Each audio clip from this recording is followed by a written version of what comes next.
Forfeit का मतलब होता है सामने वाले ने, हिंदी में उसको बोलते हैं हरण।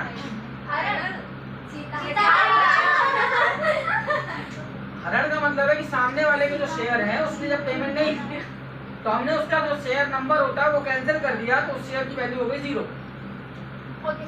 जैसे अभी क्या हुआ था 2000 के नोट में या 500 और 1000 के नोट में, गवर्नमेंट ने क्या किया, आपको एक टाइम दिया कि इस टाइम तक जमा कर दो तो वो पैसा आपको मिल जाए। उसके बाद आपके पास अगर वो पैसा है तो एक कागज, क्योंकि उसके लाइसेंस नंबर, उसके जो सीरियल नंबर है वो गवर्नमेंट ने कैंसिल कर दिया, उसकी वैलिडिटी खत्म। सेम शेयर में एक नंबर होता है हर शेयर में, तो कंपनी जब कोई आदमी पैसा नहीं देता तो उस पर्टिकुलर सीरियल नंबर के शेयर को कैंसिल कर देती है, यानी उसकी वैल्यू हो गई 0। अब वो किसी को शेयर बेचने जाएगा तो जब वो नंबर चेक करवाएगा कंप्यूटर में तो क्या पता चलेगा, दिस शेयर इज कैंसिल, वो शेयर डब्बा होगा। उसके लिए प्रोसेस क्या है ध्यान से समझना। तुम शेयर इशू करते हो तो क्या एंट्री करते हो, बैंक अकाउंट दिया टू शेयर कैपिटल आता है, bank account to share application account to share capital. Share capital कहाँ आता है, सीआर। जब फॉरफीट करेंगे तो शेयर कैपिटल चला जाएगा डीआर, क्योंकि फॉरफीट मतलब जस्ट रिवर्स, सामने वाले से आप शेयर वापस ले रहे हो। ऐसे कंडीशन में देखो पहले बोलेंगे, मैं बोल रहा हूँ फॉरफीट की एंट्री, तो कैसे करना है ध्यान से समझना। Equity share capital account DR, security premium account DR, to discount equity share allotment, equity share first call, equity share second call, equity share forfeited. ठीक, ये पूरा स्टेप है। अब इसमें देखो क्या हो रहा है, ये पूरी एंट्री एक साथ कहीं नहीं आई, लेकिन आप जब, क्योंकि देखो मैंने बोला था 3 से 4 एंट्री आती, 4 क्वेश्चन आते हैं 12 से 14 नंबर पूरे चैप्टर में से। तो एक किससे बता दिया मैंने, लमसम वाले में से, दूसरा मैंने आपसे बोला कि अदर देन कैश वाले में से आ सकता है, और तीसरा जो है वो ये फॉरफीट के 2 वैरायटी। एक वैरायटी है जिसमें केवल फॉरफीट की एंट्री पूछेगा, और दूसरी वैरायटी जिसमें पूरी एंट्री के साथ फॉरफीट पूछेगा। ठीक है ना, पूरी एंट्री मतलब वही 8 एंट्री, 8 एंट्रियां कर देते अपन, और फॉरफीट। ठीक है ना, अब इसको ध्यान से समझना, अदरवाइज ये अगर नहीं बना तो आपसे ये मान के चलो 4 से 8 नंबर काम खत्म। सीरियसली इसको देखो, ये होता है फॉरफीट। इसके बाद होता है री इशू। रीइशू का मतलब है जो शेयर हमने फॉरफीट किया, अब उसी सेकंड हैंड शेयर को हम किसी और को बेच देंगे, किसी और को सोल्ड आउट कर देंगे। उस कंडीशन में एंट्री क्या होगी, पैसा आएगा bank account DR to equity share capital to security premium, और यहाँ आ जाएगा equity share forfeited account DR. अब यहाँ ये प्रीमियम है, कभी कभी आता है कभी कभी नहीं आता ना, कल मैंने नहीं लिखवाया था, आज लिखवाया है तो लिख लेना। नेक्स्ट है रीइशू के बाद ट्रांसफर। इसकी एंट्री बताई थी मैंने, equity share forfeiture account DR to capital reserve. अब ध्यान देना इसमें अमाउंट कहाँ कैसे आएगा, इस चीज को ध्यान से समझो, क्योंकि अमाउंट में ही घपला होने वाला है। ध्यान देना, शेयर कैपिटल में हम वैल्यू लिखते हैं called up value. Called up value का मतलब जब आप एंट्री यहाँ पे टेबल बनाते थे तो जो नीचे टोटल आता था, लास्ट में 100 रुपए टोटल, उस 100 रुपए का नंबर ऑफ शेयर, जितने शेयर आप फॉरफीट कर रहे हैं उससे मल्टीप्लाई। जैसे मान लो कंपनी के पास 10,000 शेयर है, लेकिन 200 शेयर जिन्होंने पैसा नहीं दिया, जिनके पे शेयर है, तो 100 रुपए मल्टीप्लाई बाय 200, हम सबको थोड़ी जब्त कर लेंगे। फॉरफीट करने का मतलब हम केवल उन्हीं के शेयर फॉरफीट करेंगे जिन्होंने पैसे नहीं दिए। भाई कंपनी हजारों लोगों को गाड़ी बेच रही है, अब दो लोगों ने अगर गाड़ी की किस्त नहीं भरी, उन दो की गाड़ी उठा के लाएंगे ना। तो कंपनी अगर 10,000 शेयर इशू कर रही है और 500 शेयर ने पैसे नहीं दिए,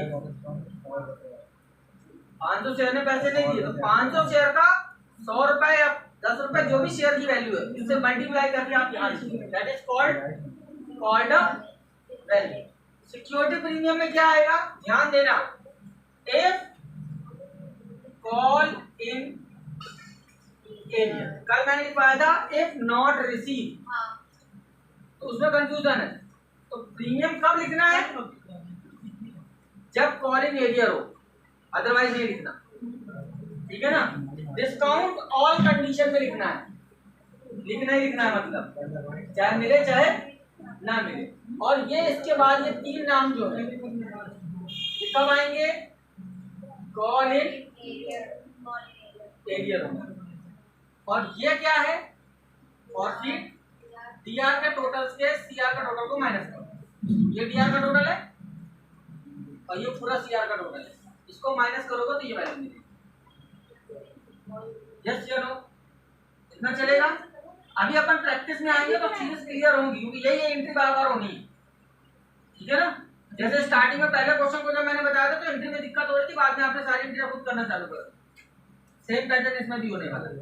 अब यहाँ पे क्या होगा, ध्यान देना, कंफ्यूज नहीं होना, यहाँ जो वैल्यू आएगी ना ये वही वैल्यू है जो यहाँ लिखी,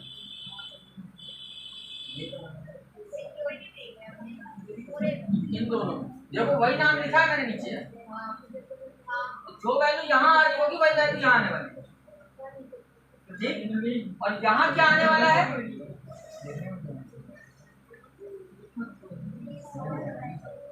यानी वो चीज दोबारा में कितने में बेची, वो चीज हमने कितने में बेची।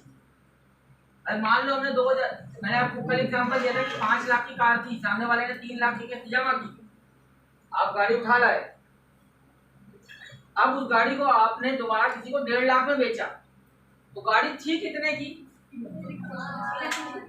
5 लाख की ना।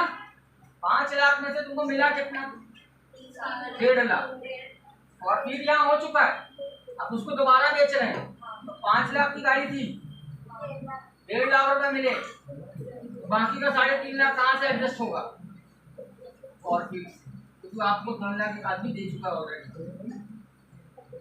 उसी कार के 3 लाख किसी ने पहले से आपको दे दिया, ठीक है ना।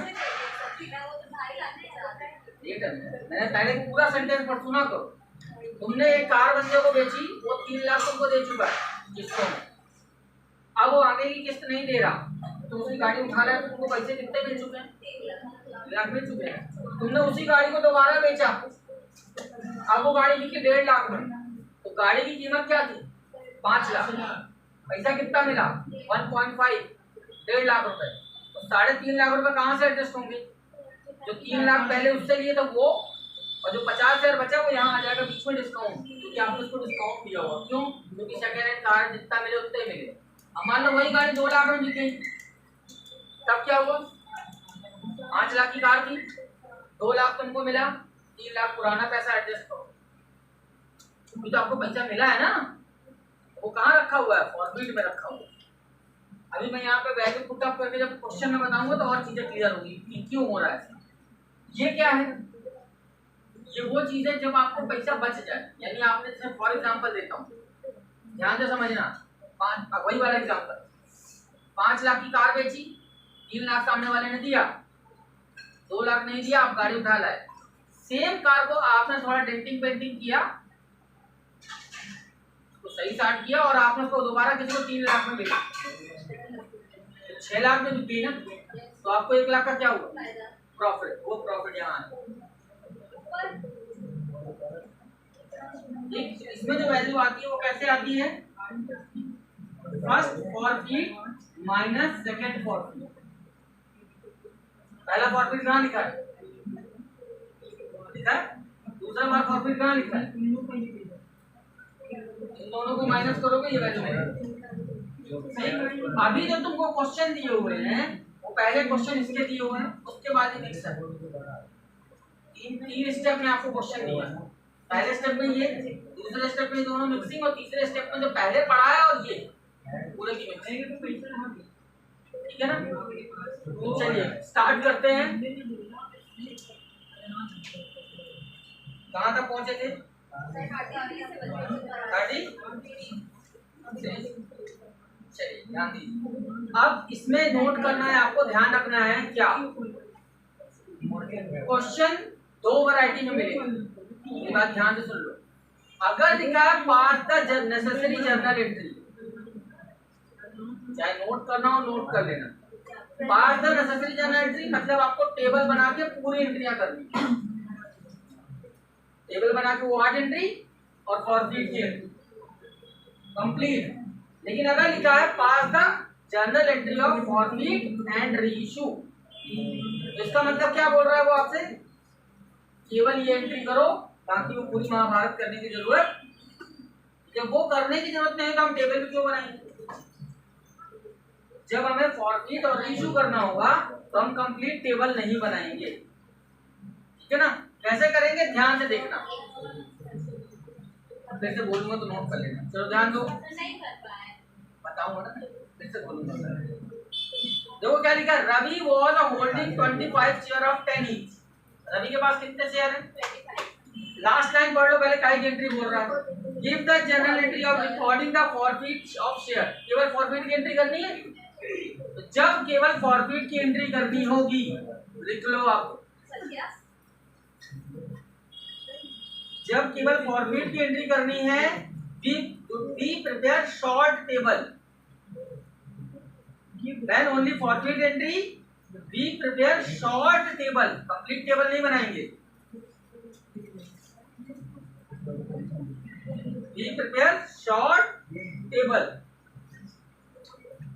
ठीक है? बढ़ो आगे। देखो क्या लिखा, शॉर्ट टेबल का मतलब क्या है। क्वेश्चन नंबर 33, हम पूरी लॉन्ग टेबल नहीं बना रहे, ठीक है ना, हमको केवल फॉरफीट की एंट्री करनी है। इसलिए ध्यान से देखो क्या लिखा है, Ravi was holding 25 share of 10 each. कितने शेयर है? 25 शेयर 10 रुपए वाले। कितने के हुए? 25 शेयर है, एक शेयर कितने का है? तो टोटल शेयर की वैल्यू क्या हो गई? 250।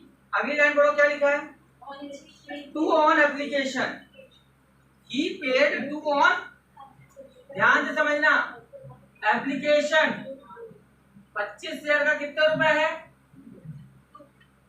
जो उसने पे किया तो राइट टिक मारो, लिखा है देखो, ही पेड, क्या लिखा पढ़ो ध्यान से, on which he paid two on application, लिखा था सब आगे, बट कुड नॉट पे 3 ऑन, ध्यान देना, अलॉटमेंट का 25 शेयर का 3 रुपए के हिसाब से 75 उसने नहीं दिया, ध्यान देना। अगली लाइन क्या लिखी है पढ़ो, और उसने 25 शेयर का 2 रुपए के हिसाब से 50 रुपए ये भी नहीं दिया। यस या नो? अगली लाइन पढ़ो, director forfeited the share after first call, यहीं पे उसके शेयर क्या कर लिए गए? फॉरफीट यानी फ्री। अब हमने उससे आगे पैसा नहीं मांगा, जब 2 बार मांगने पे नहीं दिया तो कहाँ मांगने जाए? तो ध्यान देना बात मेरी, हम टोटल करते थे कि नहीं करते थे? 10 रुपए आया कि नहीं आया? कितना हुआ? 7 रुपीज 25 शेयर के हिसाब से कितना हुआ?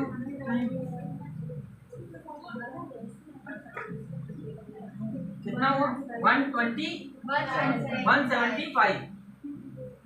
हमने पूरा 250 उससे मांगा नहीं, हमने कितना मांगा? केवल, जिसमें से उसने 50 दिया, 75 और 50 नहीं, और उसके बाद उसके शेयर क्या कर लिए गए? Forfeit, correct. अब वहां से फॉरफीट की एंट्री उठाओ, इक्विटी शेयर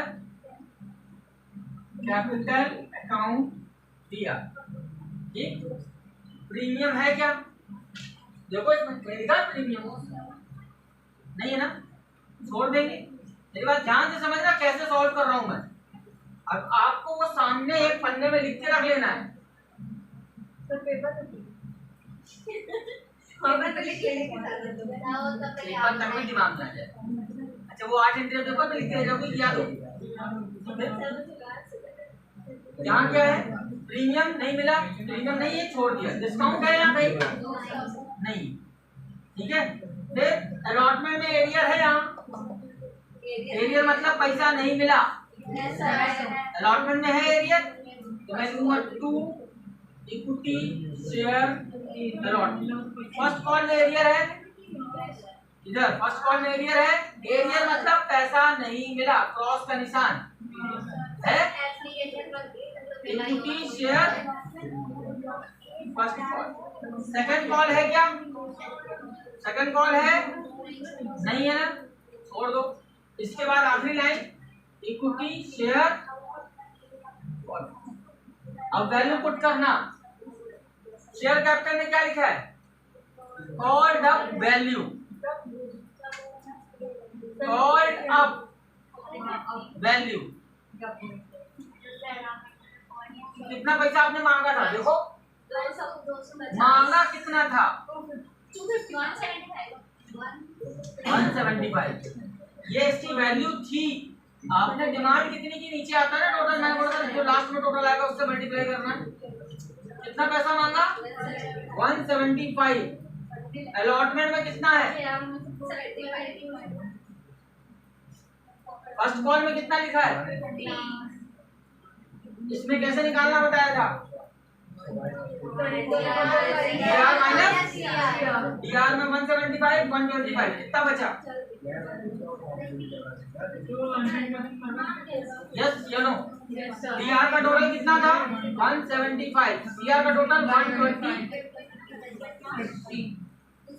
आएगा 50। थोड़ा थोड़ा क्या दिमाग, मैंने यही बोला 175 हमने मांगा है। मैंने क्या बोला, 175 हमने मांगा, उसमें से 50 उसने दिया, 75 नहीं दिया, 25 ने 50 नहीं दिया। मैंने ये सेंटेंस यूज किया है। हमने मांगा कितना, 2 रुपए 3 रुपए 2 रुपए। अब इसके आगे हमें मांगने की हिम्मत ही नहीं हुई क्योंकि वो दे नहीं रहा था पैसा। अगर वो देता तो सेकंड कॉल भी आता है।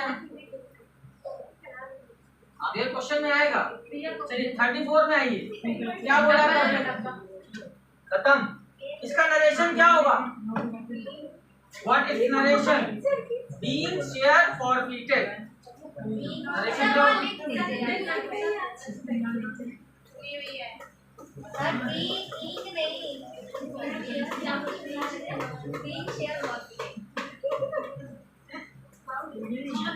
चलिए नेक्स्ट लाइन 34। देखो क्वेश्चन में क्या लिखा है, लास्ट टाइम पढ़ो, pass the general entry in the book of company, यानी आपको पूरी एंट्री करनी, ठीक।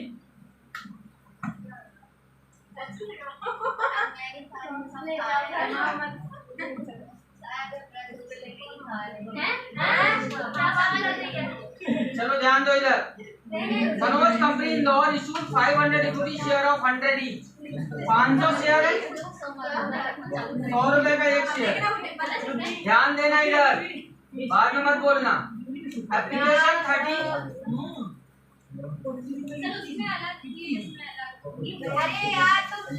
जब बोलते हैं तो सुनती नहीं हो। मैंने क्या बोला था, 2 वैरायटी के क्वेश्चन मिलेंगे। अगर इसमें लिखा है पास द फॉरफिट एंट्री तो आपको शॉर्ट टेबल बनानी है, शॉर्ट में बनाया। और अगर लिखा है pass the necessary general entry, इसका मतलब आपको पूरा कंप्लीट सॉल्व करना है। क्या लिखा है, देखो एप्लीकेशन 30, अलॉटमेंट 30, फर्स्ट कॉल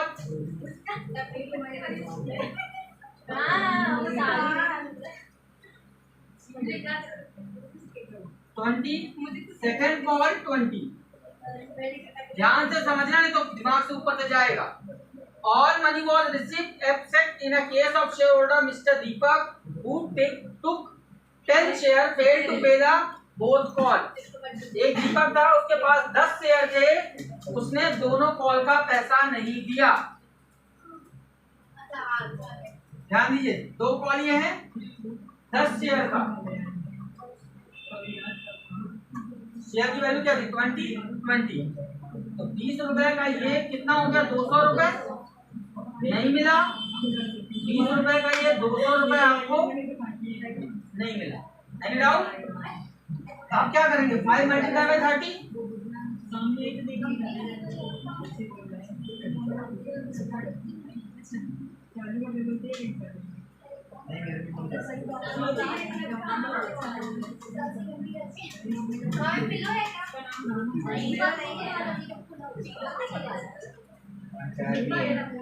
ध्यान देना, आपको 10,000 चाहिए था, 200 नहीं मिला, 200 क्या हो जाएगा?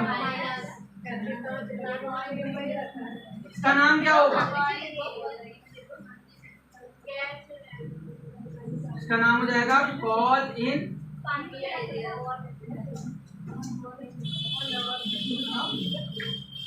ठीक, एंट्री नंबर 1 2 3 4 5 6 7 8, यहाँ तक क्लियर है? ठीक, इसके बाद जो आपकी एंट्री होगी एंट्री नंबर 9, वो एंट्री होगी किसकी? फॉरफिट। ठीक, फॉरफिट की एंट्री सेम है, ठीक है ना? ध्यान से देखना कैसे कर रहा हूँ। हमारा पहली line equity share capital account दिया, सिक्योरिटी प्रीमियम यहाँ कहीं लिखा है? छोड़ दो, डिस्काउंट 8 तो करनी है ना, अब नॉमी फॉरफिट वाली करनी है। फॉरफिट किसको करोगे? 500 शेयर करोगे कि 10 शेयर करोगे? 10 करेंगे ना। 500 हमने इशू किया, 10 ने पैसा नहीं दिया, तो जिसने पैसे नहीं दिए उसके शेयर फॉरफिट हो जाएंगे। तो ध्यान देना, देखो तुम डिस्काउंट है क्या इसमें कहीं? अलॉटमेंट में एरियर है क्या? चेक करो, अलॉटमेंट में एरियर छोड़ दो। फर्स्ट कॉल में एरियर है तो मैं लिखूंगा 2 equity share first call. Second call में एरियर है equity share second call, equity share for. अब मेरी वैल्यू समझो, अब वैल्यू समझो ध्यान से, कितने शेयर फॉरफिट कर रहे हो? 10। आखिर ना यहाँ की टोटल वैल्यू क्या है? मैंने आपको क्या बोला था, जो नीचे टोटल आएगा उससे मल्टीप्लाई करना है। यहाँ 7 से मल्टीप्लाई किया था, यहाँ किससे मल्टीप्लाई करेंगे? 100 से। तो 10 शेयर का